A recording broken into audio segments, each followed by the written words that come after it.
So yun, okay, KGX, kamusta kayong lahat? At ito, BTC update tayo. So far, ito na si BTC natin.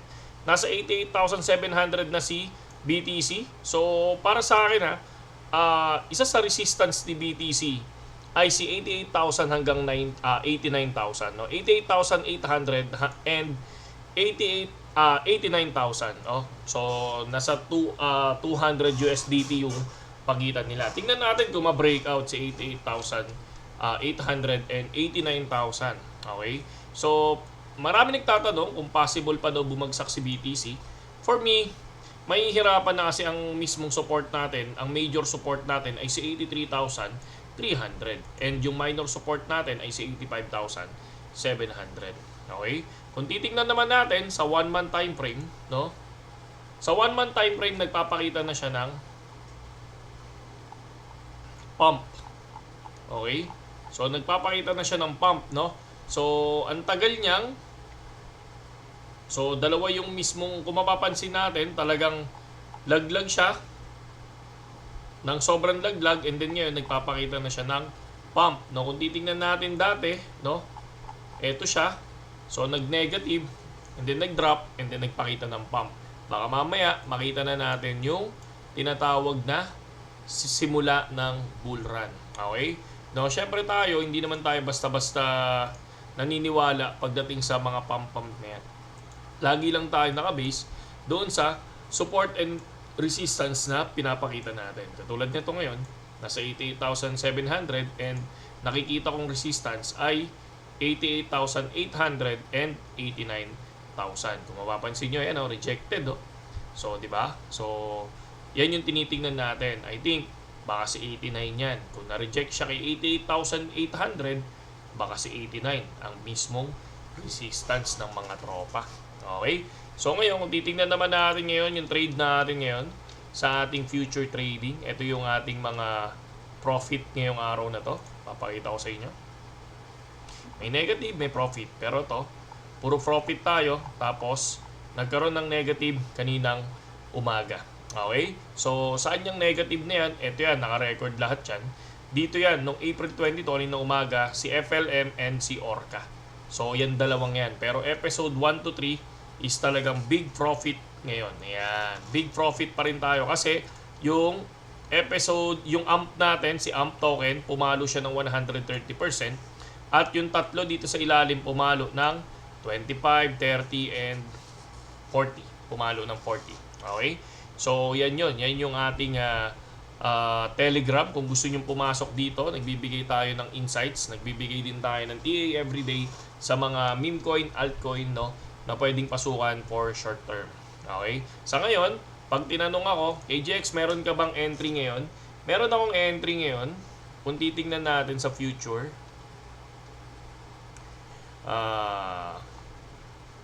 pero barya lang. Siyempre, hindi naman tayo tumataya ng katinding, no? Ayan, so far 2% pa lang, 35 pesos, and dito kay Sync ay 7%, 79. So 100, eto, nasa 10% na tayo. So kung tinitingnan nyo, si Orca, pumasok ako kay Orca. So nakaraan, profit na rin tayo kay Orca.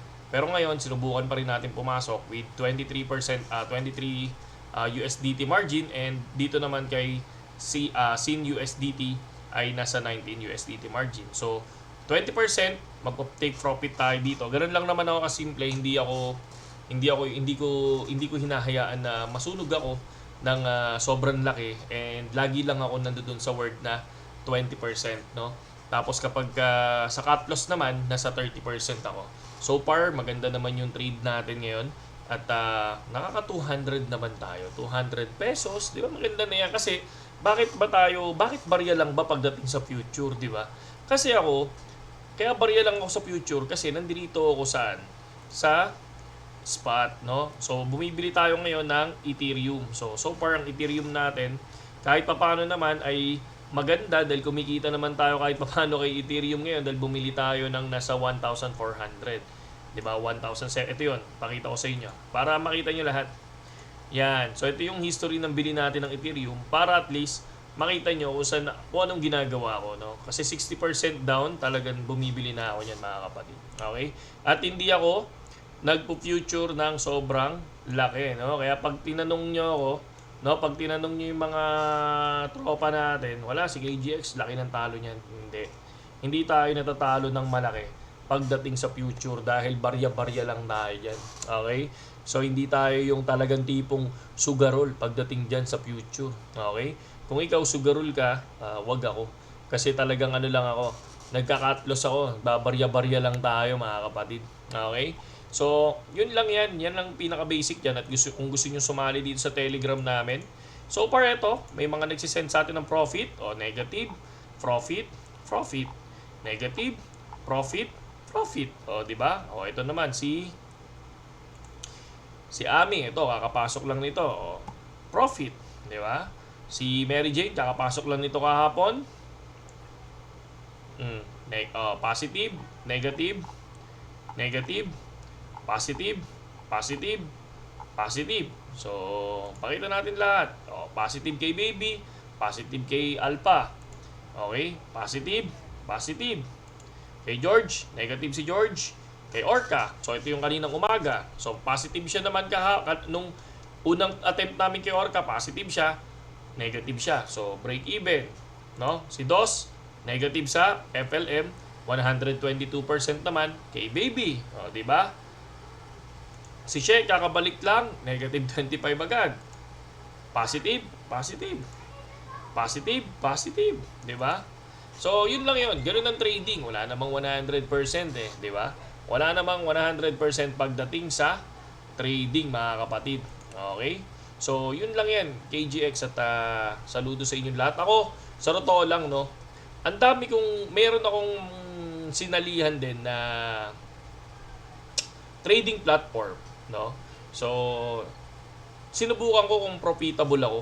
So, wala. Hindi ako profitable. Kumbaga, parang mas profitable pa rin ako doon sa mga trade na ginagawa ko. Katulad nito, naghahanap ako ng mga meme coin na nakikita ko na sobrang laglag na.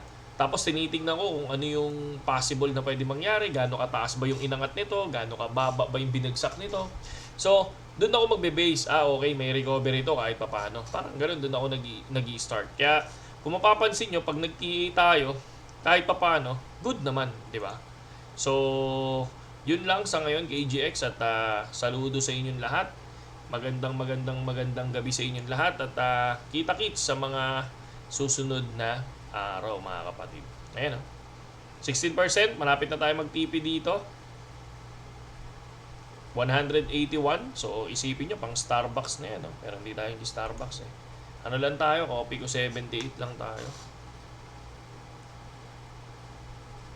Wala. So, tingnan natin mamaya. At makikita nyo naman sa Telegram natin yan, mga kapatid. Saludo.